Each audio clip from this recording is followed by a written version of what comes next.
Hi everyone, welcome to Movie Magic Mondays, your weekly ticket to the movies on a Tuesday, obviously.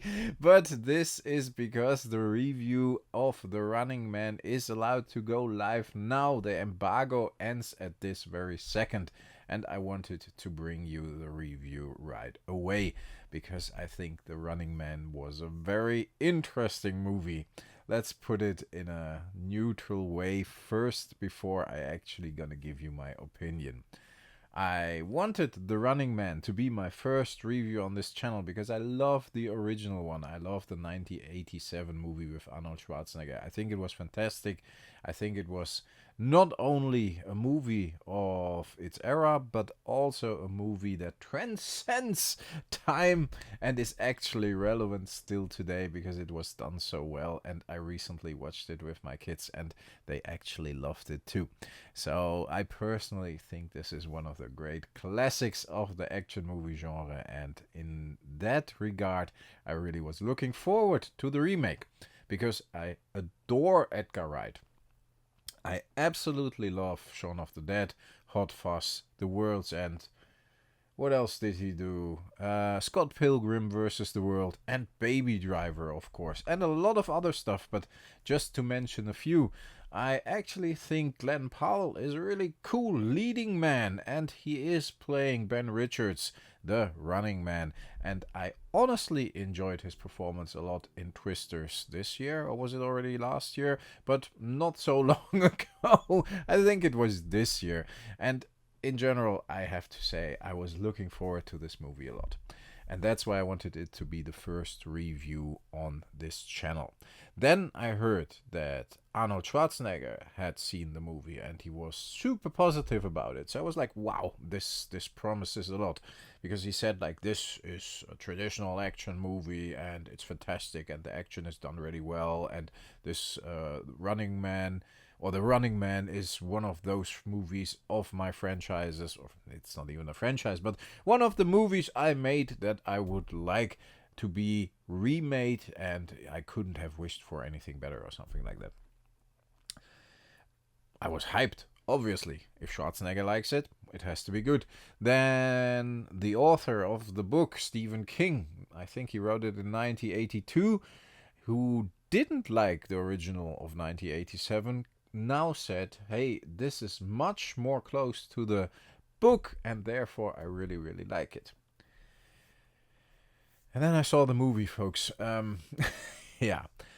What I'm going to do is, I'm going to first give you a spoiler-free review of the movie. And then at a certain point in this video, I will clearly tell you, now I'm going to talk about stuff that will spoil the movie for you. Now you have to switch it off if you do not want to see any spoilers. Maybe you can revisit the review later on once you have seen the movie and see if you agree with me or not, which would be nice, but I will do it like that. So for now, you're good. I'm not going to give you any spoilers. I'm just going to give you a general impression of what I think of the movie. When I went to the press screening, sometimes if I go to press screenings, there are not a lot of people there. I saw Predator Badlands recently at a press screening, and I think there were like 3 people in the audience. And when I went to The Running Man, there were a lot of people in the audience at the press screening. So a lot of people are actually looking forward to this movie. This is, of course, not representative to the general audience, but for me, attending press screenings on a regular basis, that said something. People were interested, you know? And after I saw the movie, I really wanted to talk to some of the other journalists and ask them what they thought about the movie. If I was the only one who had that feeling. And I'm gonna let you know what feeling I had in a second, because I wanted to make sure it's not me. You can guess where this is going, obviously. Unfortunately, I didn't really have the chance to talk to a lot of others, but in general, people were like not super enthusiastic, and I was not neither. So they kind of confirmed my initial feeling. What happened? So, like I said, totally thrilled about the actors, totally thrilled about the director, very much thrilled about a remake of a movie that is very dear to me. Somebody or does not have to make the same movie again, so everybody's gonna like it who like the original. No, give it your own twist. If somebody can do this, Edgar Wright would probably be the man, because he has a very distinctive style when he does and approaches his movies. And I love his style, and I love the way he presents things. This time, he didn't hit the mark for me, unfortunately. Not at all, actually. I mean, we all know the movie is about Ben Richards, and in the beginning of the movie, Ben is struggling with some private stuff. His daughter needs medicine. This is not a spoiler. I think this happens in the first 2 minutes of the movie. He is a good guy. He sticks out his neck for his co-workers. Therefore, he got fired. And he actually has a big problem because now he can't find a job and he's out of money. And he definitely needs money to support his family. There's not a lot of stuff to do for him to get that money. We are looking at a dystopian future, of course, in which the normal working class doesn't have a lot of rights anymore. And his only chance is to sign up for a TV show that hands out money for the winners who take part. And that TV show is The Running Man.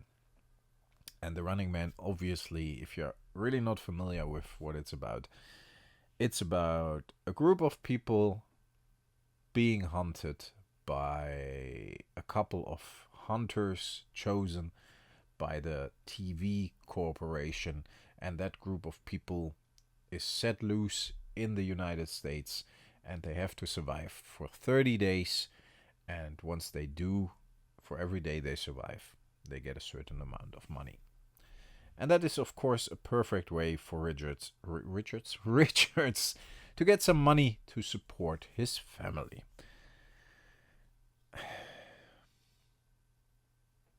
Sounds simple, right?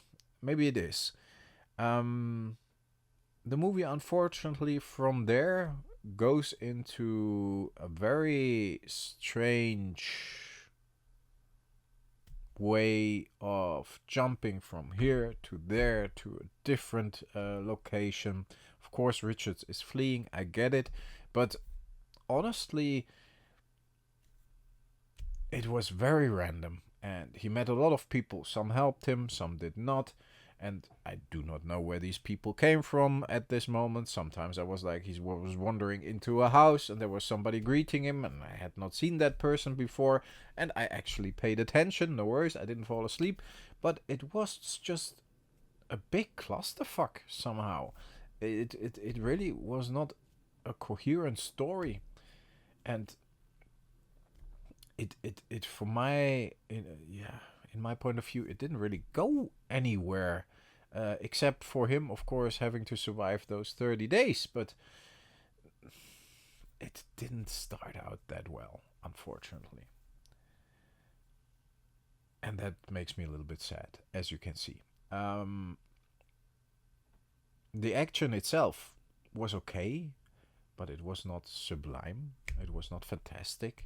We had better movies this year. Just look at stuff like Mission Impossible or Jurassic World. Not the best movie neither, but the action scenes were really strong. And even movies like Nobody 2 or The Accountant 2 on streaming services, who had better action sequences here and there. There was just not a lot memorable about this. The action was very generic. I only remember like one action scene distinctively, and that says a lot. And that scene was really good, but not like over the top neither. And of course you get treated to a lot of explosions and a lot of car chases and a lot of chases in general on foot as well, because he is running from the hunters. But somehow it's just like, yeah, okay. It's not super special. And I don't say make it the same or make it as the old movie, but maybe it was a bit too big, stretching this out over 30 days, having to cover every single day, having to cover the ground of all of the United States, not a confined play area like in the first movie. And again, he does it his way, but it somehow didn't work for me. It didn't build up any suspense.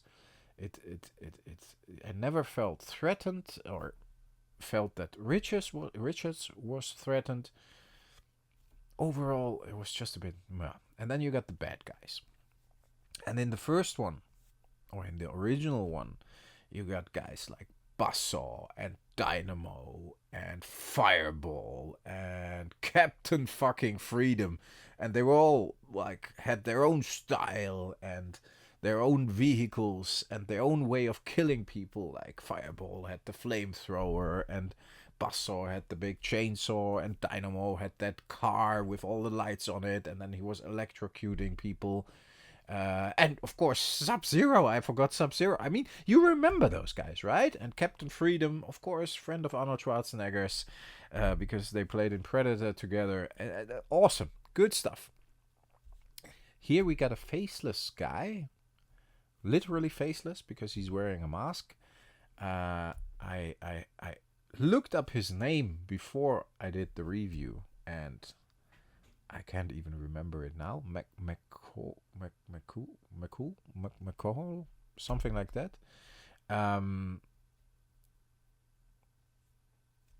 His goons are like even more faceless.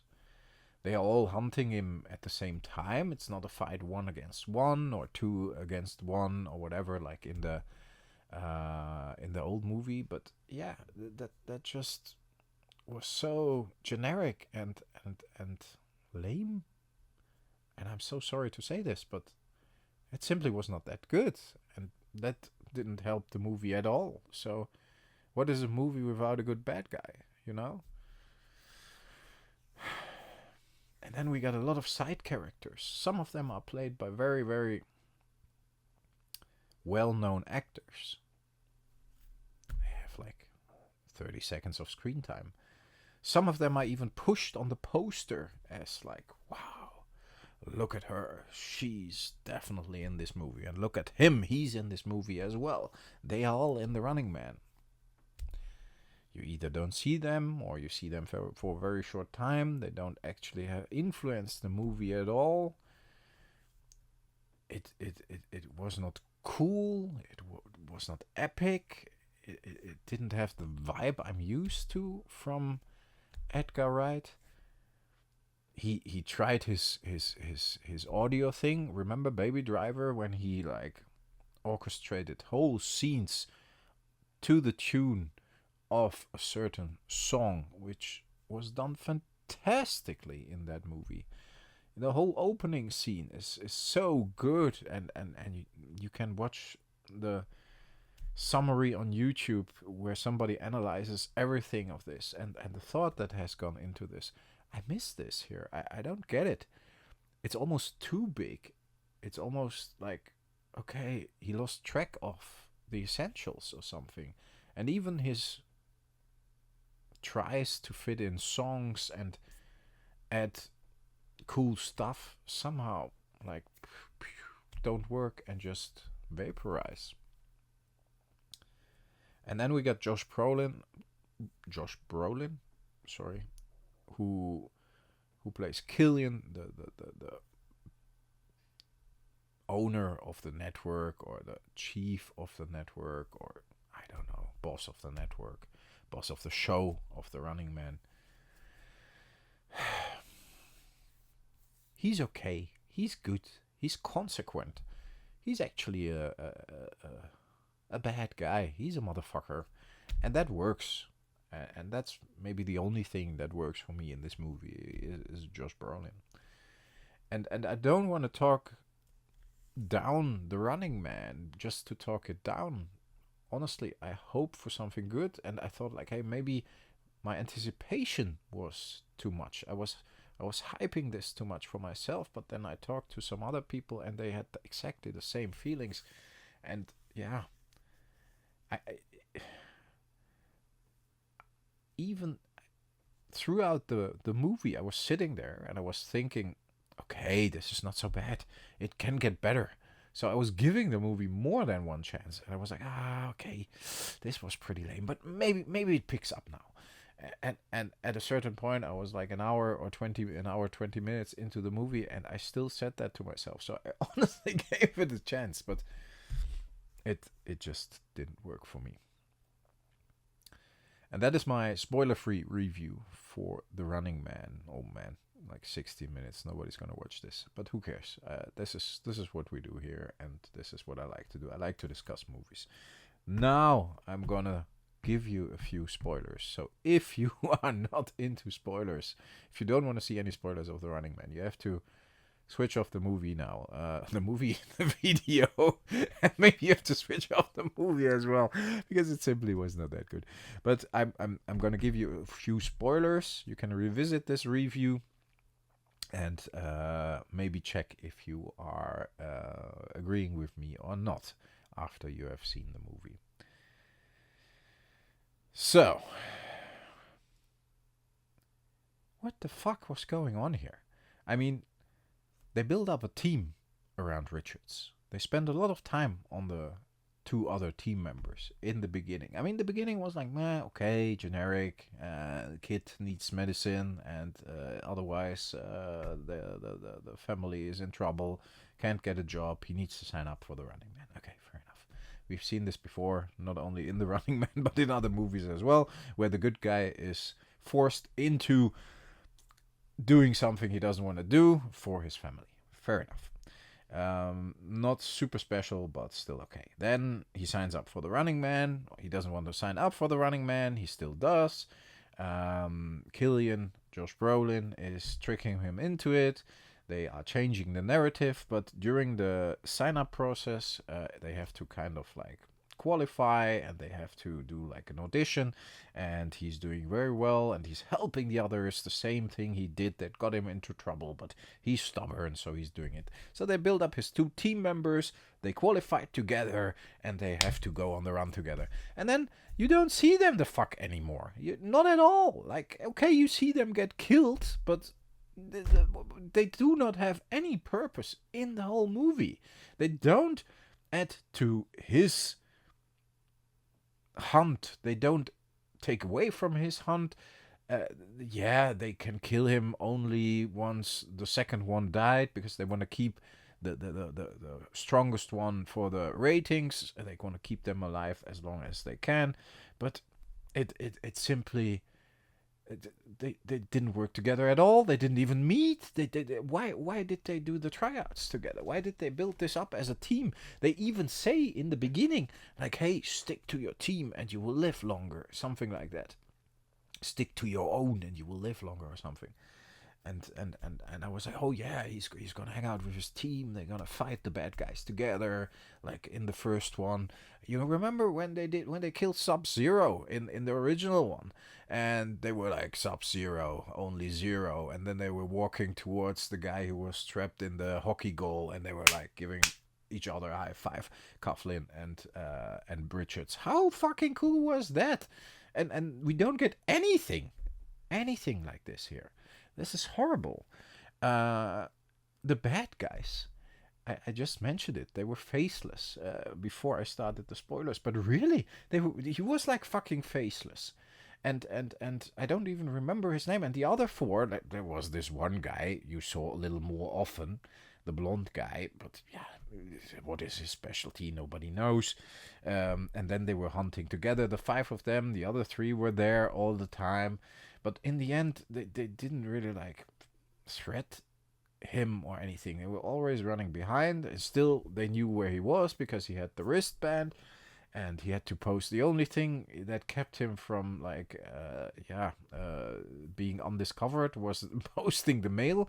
He always could have done this, like he did in the beginning, where the kid was posting the mail. He could have just set it out, recorded the video. The kid throws it in a different mailbox every day, or maybe even other friends of the guys that helped him.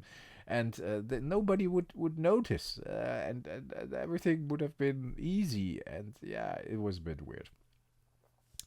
And then the guy removes his mask at the end of the film, of course. And there's this big moment, and Killian is telling him, remove your mask, and he doesn't want to, obviously. And then we learn that he is actually one of the survivors who survived 29 days, and he gave up because he gave into Killian's demand of becoming one of the hunters, actually. But it is just such a big anticlimax when he removes his mask. It's like, okay, this guy, like, okay, would be a regular guy from the street. And it doesn't have to be an A-list actor, but honestly, throughout the movies, there were some actors you really knew. The TV announcer I knew from Fear of the Walking Dead. Of course, Macy, the guy who helps him in the beginning, his friend, William H. Macy, I think, is that his name? Yes. Very, very cool in films like Fargo and series over the last years, and a big actor, of course. Then we had. Oh yeah, he worked with him for Scott Pilgrim versus the World. Sarah, Michael Sarah. He helped him as well. So there were some well-known actors, despite the actors like Richards as well, and one of his team members. I've seen her recently in another movie. I was like, oh yeah, which one was that? Doesn't matter. So I was hoping for like a cool, epic bad guy, and then it was just like a no-name guy and faceless. He could have stayed faceless. Nobody would have cared. And all the others don't do anything anyways. So nothing special, nothing cool about it, nothing epic about it.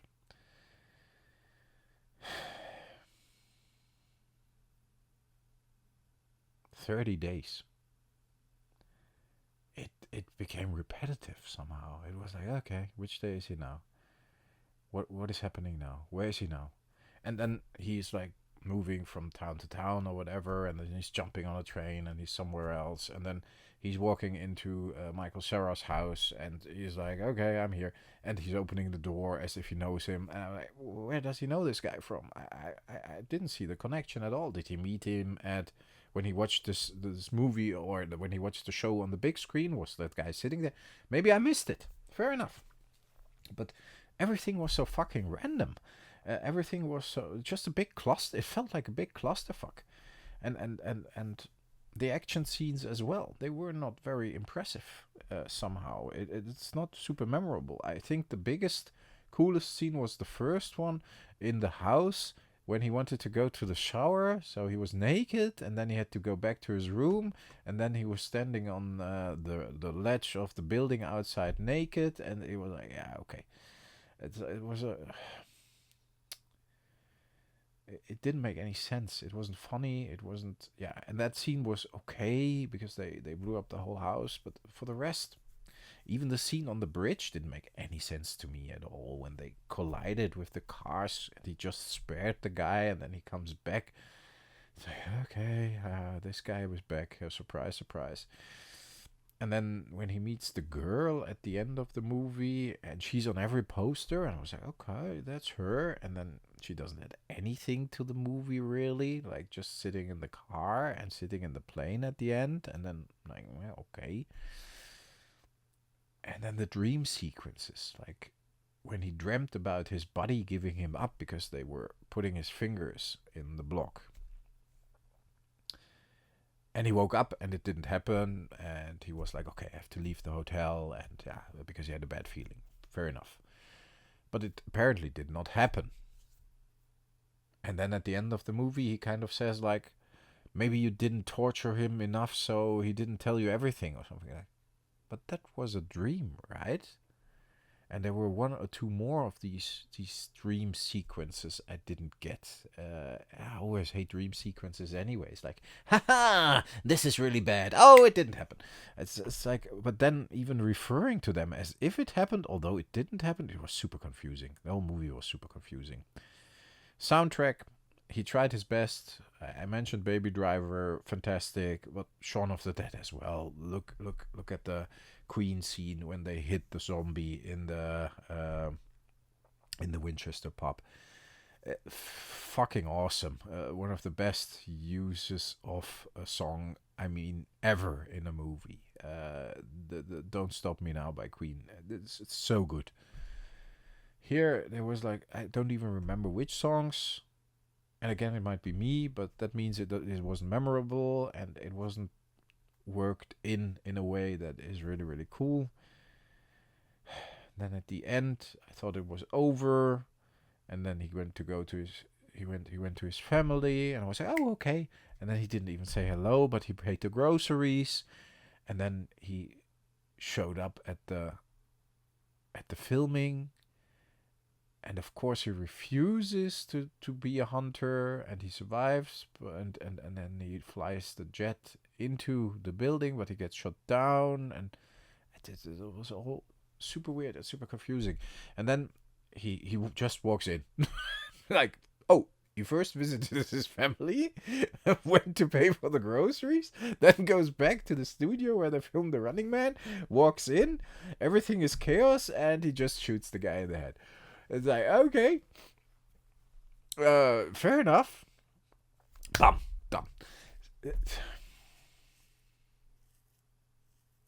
Yeah, folks, I didn't like it that much. I think that's pretty clear, and that's why I didn't plan this review to be so long. But as I split it in two parts, a spoiler free and a spoiler review, I think it became a lot longer than I hoped for. This is going to be a horrible first review for the channel, for the new movie channel. But it is what it is, folks. That's the way I approach things. How does The Rock say? This is how I approach life. This is how I approach everything. Life is like a drink. You have to suck deep. This, that, going on. And that's even not The Rock, as you know. Very good impression. Fantastic impression. I wanted this to be good. I gave it a fair chance. I think I gave it a fair chance. I even talked it up during the movie for myself, so I wouldn't be negative. Everything aligned. All the director, the actors, everybody seems to be enthusiastic about it. And then it's just a big clusterfuck, which isn't really fun at all. Not memorable at all. Just a few scenes that are like, oh, okay, nice. Seen this before, but this is done well. Let me know in the comments what you think. Either spoiler, non-spoiler. I mean, keep the spoilers for yourself for now. But I'm just curious what you think. Yeah. This is a bit disappointing and makes me a bit sad. I hope the next movie I review on the channel will be better, and we can find our enthusiasm for movies again, because I'm super enthusiastic about movies, and I love movies, and I love to talk about movies, as you might have noticed. Thanks a lot for listening. I'll talk to you next time. Bye, folks.